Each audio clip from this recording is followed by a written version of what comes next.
Info Afrique sur AL24 News, bienvenue.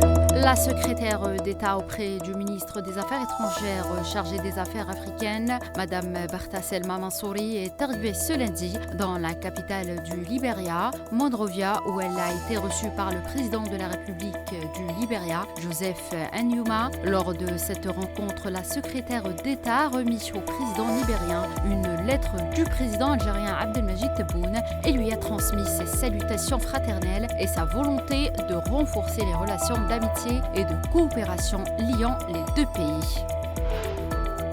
Le représentant du Front Polisario auprès des Nations Unies et coordonnateur avec la MINURSO, Sidi Mohamed Ammar, a affirmé hier à Boujdour que les Nations Unies considèrent toujours la cause du Sahara occidental en tant que question de décolonisation. Le diplomate sahraoui a précisé que la reconnaissance de la cause du Sahara occidental comme une question de décolonisation constitue un acquis important pour le peuple sahraoui, soulignant que ce droit n'a jamais été une faveur octroyée par quiconque, mais le fruit des sacrifices, de la résistance et de la lutte du peuple sahraoui.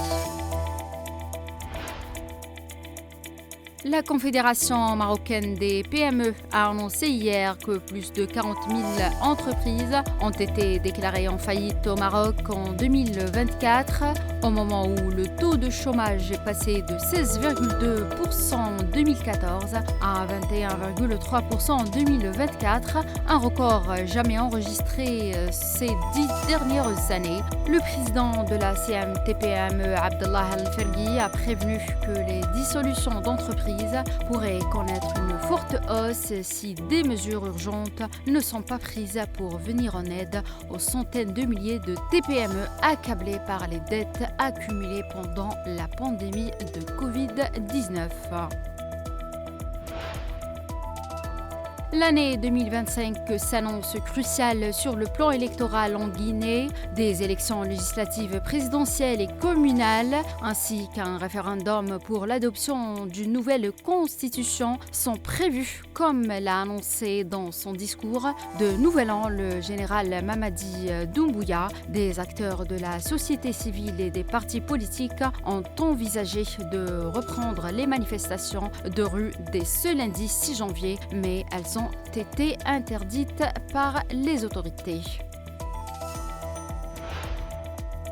L'opposant mozambicain Venancio Mondlane, qui a dirigé depuis l'étranger des manifestations dénonçant la victoire du parti au pouvoir en octobre 2024 et qui ont fait des dizaines de morts, a annoncé hier son retour au pays avant l'investiture du nouveau président.